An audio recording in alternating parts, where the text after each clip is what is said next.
ఉత్సాహంగా ఉల్లాసంగా చదువు సాగాలి, గొప్ప గొప్ప ఉద్యోగాలు సాధించాలి. Vignan deemed to be university.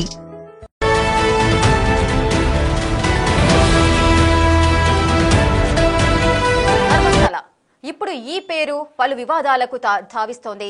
ధర్మస్థలలో సామూహిక ఖననాలు చేశాము జరిగాయి అంటూ కూడా విజిల్ బ్లోయర్ అనే వ్యక్తి ఇచ్చిన ఫిర్యాదు మేరకు మొత్తం 13 స్పాట్లనైతే గుర్తించారు. ఈ 1 నుంచి 13 స్పాట్లలో తవ్వకాలు జరుపుతున్నారు సిట్ అధికారులు. మరి ఇప్పుడు జరుగుతున్న తవ్వకాలలో సడన్ గా బ్రేక్ ఇవ్వడానికి గల రీజన్స్ ఏంటి, అసలు ఏం జరుగుతోంది, ఈ బ్రేక్ గల కారణాలేంటో ఒకసారి మనం అబ్జర్వ్ చేద్దాం. బిగ్ టీవీ స్క్రీన్ పైన మనం చూస్తున్నాము. సో ఏం జరిగింది, తవ్వకాలలో బ్రేక్ రావడానికి గల కారణాలేంటో ఒకసారి చూద్దాము. 1 నుంచి 13 స్పాట్లలో జీపీఆర్ తో రీఇన్వెస్టిగేషన్ చేయాలంటూ కూడా సిట్ అధికారులు అయితే చెబుతున్నారు. సిట్ జరుపుతున్న దర్యాప్తుపై అయితే సర్వత్రా విమర్శలు వస్తున్నాయి. తవ్వకాల పేరుతో జాప్యం చేస్తున్నారంటూ కూడా సిట్ పైన ఆరోపణలు అయితే వినిపిస్తున్నాయి. అయితే ఈ తవ్వకాలు జీపీఆర్ తో చేయాలి అంటూ కూడా చాలా డిమాండ్స్ అయితే వినిపిస్తున్నాయి. కానీ సిట్ అధికారులు జీపీఆర్ వాడకపోవడం పైన కూడా చాలా మంది అనుమానాలు వ్యక్తం చేస్తున్నారు. దీంతో జీపీఆర్ ను ఉపయోగించాలని నిర్ణయం తీసుకున్నట్లుగా అయితే తెలుస్తోంది. మరి ఇప్పటి వరకు 6వ స్పాట్ లో 11/A స్పాట్ లో మాత్రమే అస్థి పంజరాలు అయితే లభించాయి. 1 నుంచి 13 వరకు జరిపిన తవ్వకాలలో కేవలం 6వ స్పాట్ లో అస్థికలు లభించాయి. అదేవిధంగా 11/A, సో వారు ఏవైతే నేమ్స్ మెన్షన్ చేసుకున్నారో వాటిలో మాత్రమే అస్థికలు పుర్రెలు మాత్రమే లభించాయి. జీపీఆర్ ఉపయోగిస్తేనే ఎక్కువ ప్రయోజనం ఉంటుందంటూ కూడా చాలా మంది అయితే అభిప్రాయపడుతున్నారు. నిపుణులంతా కూడా విజిల్ బ్లోయర్ భీమన్నకైతే భారీగా మద్దతు పెరుగుతోంది. నిజాలు నిగ్గు తేల్చాలంటూ కూడా జనం అయితే డిమాండ్ చేస్తున్నారు. నిన్న ధర్మస్థలలో పోలీసుల లాఠీ చార్జ్ జరగడం కూడా మీరు చూశారు. మరి ఏం జరగబోతోంది, జీపీఆర్ టెక్నాలజీని ఉపయోగిస్తారా, జీపీఆర్ టెక్నాలజీ ఉపయోగించడానికి ఒకవేళ ఎటువంటి అడ్డంకులున్నాయి, ఒకవేళ జీపీఆర్ టెక్నాలజీ వల్ల ఎటువంటి ఉపయోగాలు ఉన్నాయో ఒకసారి మనం చూద్దాం. అసలు జీపీఆర్ టెక్నాలజీ అంటే ఏంటి అంటే, జీపీఆర్ టెక్నాలజీ బాంబు డిటెక్టర్ తరహాలో ఉండే ఒక పరికరం. ఇది ఎలక్ట్రోమాగ్నెటిక్ తరంగాలను భూమిలోకి పంపుతుంది. అది భూమి పొరల్లోకి చొచ్చుకుపోయి ఎముకలు, క్యావిటీస్ తదితర మార్పులను గుర్తిస్తుంది. తద్వారా అనవసర తవ్వకాలను నియంత్రిస్తుంది.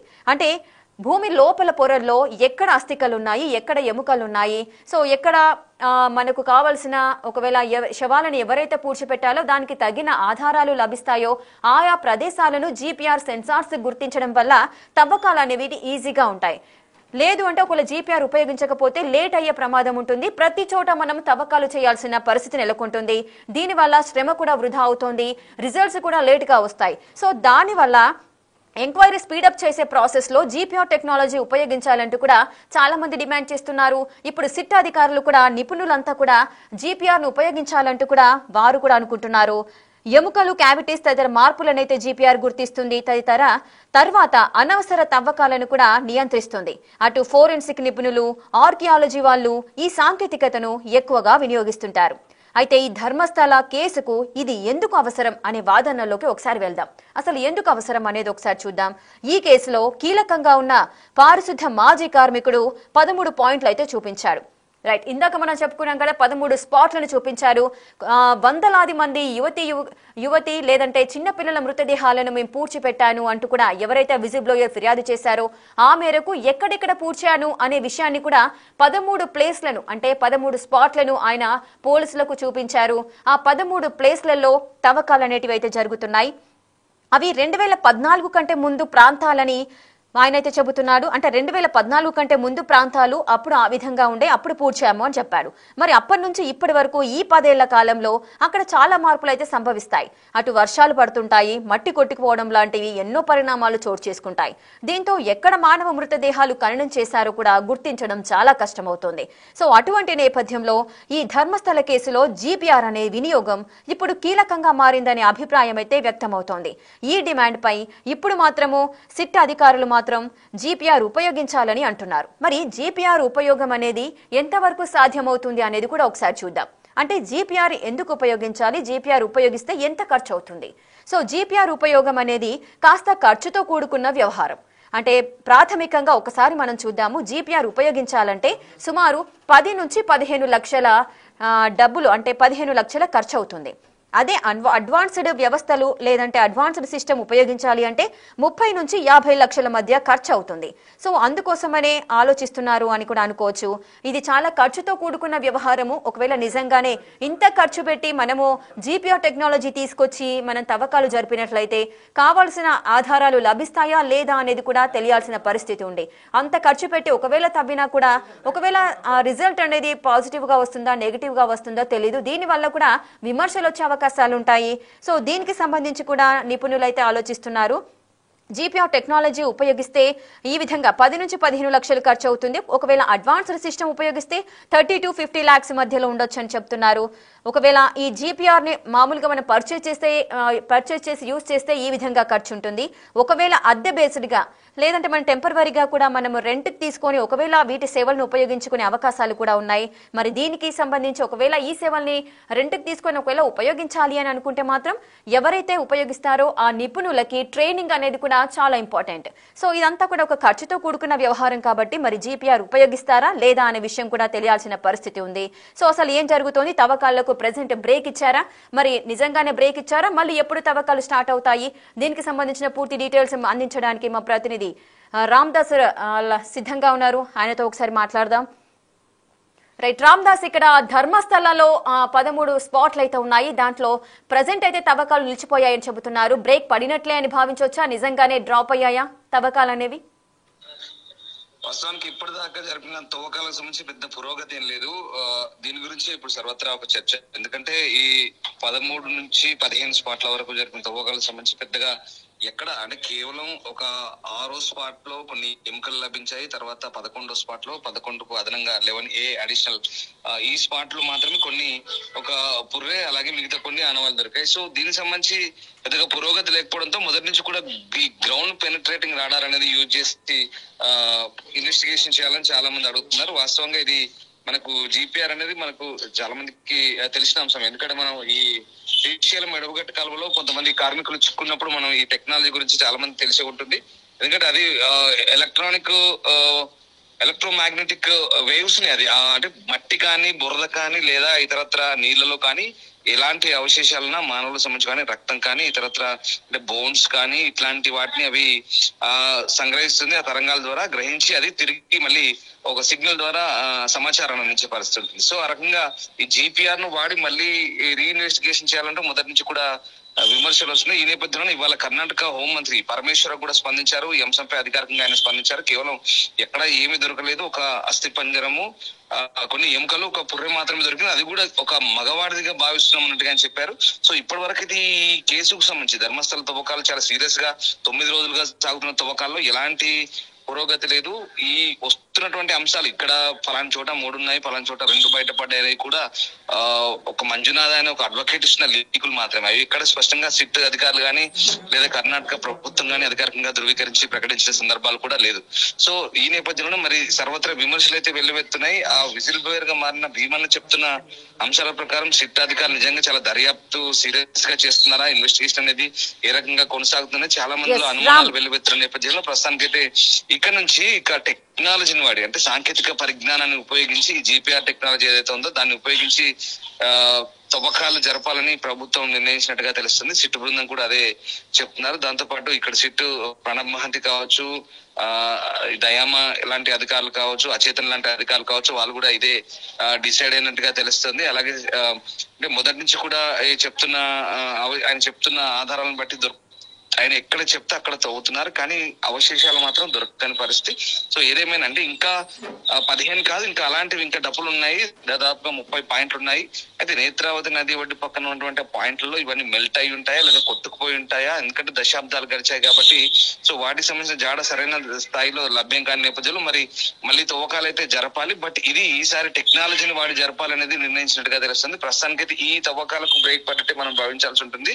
తదుపరి 2వ దశ తవ్వకాలు ఇంకా ఖచ్చితంగా ఖచ్చితంగా ఈ అధునాతన టెక్నాలజీ ఉపయోగించి వాడతారు. ఎందుకంటే ఇది చాలా ఖర్చుతో కూడుకున్న వ్యవహారం. అలాగే చాలా మంది శ్రమిస్తున్నారు. కేవలం ఇక్కడ సిట్ అంటే పోలీస్ అధికారులు కాదు, రెవెన్యూ డిపార్ట్మెంట్ ఉంది, అటవీ శాఖ ఉంది, ఫోరెన్సిక్ ఉన్నారు, మెడికల్ ఉన్నారు, చాలా మంది దర్యాప్తు అధికారులు ఉన్నారు. చాలా సీరియస్ గా ఇన్వెస్టిగేషన్ చేస్తున్నారు. ఎందుకంటే ఒక వ్యక్తి లైంగిక ఆరోపణలు, హత్యలు చేయబడి వందలాది మంది తన చేత ఖననం చేయించబడ్డారు అని చెప్పి చేస్తున్న ఆరోపణలు అయితే దిగ్భ్రాంతికర అంశం, దేశం మొత్తం కుదిసిన అంశం. ఈ అంశాన్ని అంత సీరియస్ గా అంత సిల్లీగా మొదలెట్లేదు, చాలా సీరియస్ గా తీసుకున్న ప్రభుత్వం. కానీ ఇన్వెస్టిగేషన్ జరుగుతున్న తీరుపైన కొన్ని అనుమానాలు అయితే వ్యక్తం అవుతున్నాయి. ఇప్పుడు దానికి ప్రభుత్వం అయితే స్పందించింది. సో కర్ణాటక హోమ్ మినిస్టర్ కూడా ఇవాళ రియాక్ట్ అయిన పరిస్థితి. వాటెవర్ ఏదేమైనా అక్కడ జరుగుతున్న కొన్ని పరిణామాలు, మరి ముఖ్యంగా కొన్ని గ్యాంగులు అక్కడ ఇప్పుడు కొన్ని అరాచకాలు కూడా ఇంత జరుగుతున్నా కూడా కొంతమందిపై దాడులు చేయడము, బాధితుల దగ్గరికి వెళ్తున్న మీడియా ప్రతినిధులపై కూడా దాడులు చేస్తున్న సందర్భాలు కూడా ఇవన్నీ విమర్శల పాలవుతున్న నేపథ్యంలో ఈసారి స్ట్రిక్ట్ గా మరి ప్రభుత్వం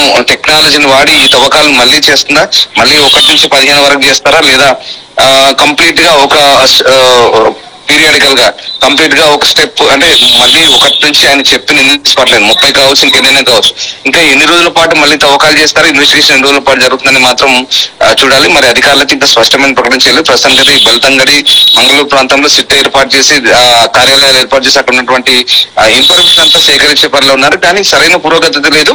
ఇప్పుడు చూడాలి ఏ రకంగా ఉండబోతుంది, మరి మళ్ళీ ఏ రకంగా రీఇన్వెస్టిగేషన్ చేయబోతున్నారని మాత్రం ఇంట్రెస్టింగ్ ఉండబోతుంది. ఎస్ రామ్దాస్, అయితే ఈ రీఇన్వెస్టిగేషన్ 1 నుంచి 13 పాయింట్లలో చేయాలి అని చెప్పి డిమాండ్ అయితే పెరుగుతోంది. ఒకవేళ జీపీఆర్ తో మళ్ళీ రీఇన్వెస్టిగేషన్ చేయాలి అంటే ఇప్పుడు ప్రెసెంట్ తవ్విన ఈ 1 నుంచి 13లోనే చేస్తారా, లేదంటే మిగతా ప్రాంతాలలో కూడా జీపీఆర్ తో ఇన్వెస్టిగేషన్ చేసే అవకాశాలు ఉన్నాయా? అవసరమైతే మళ్ళీ అన్ని ప్రాంతాల్లో మళ్ళీ తవ్వకాలు జరపచ్చు. ఎందుకంటే ఆ వ్యక్తికి కూడా సరైన జాడ కనిపెట్టడానికి ఎందుకంటే దశాబ్దాల కాలం గడిచింది కాబట్టి కొన్ని పాయింట్లు మర్చిపోయి ఉండొచ్చు. అలాగే కొన్ని చోట్ల ఖచ్చితంగా నిర్ధారించలేని పరిస్థితి.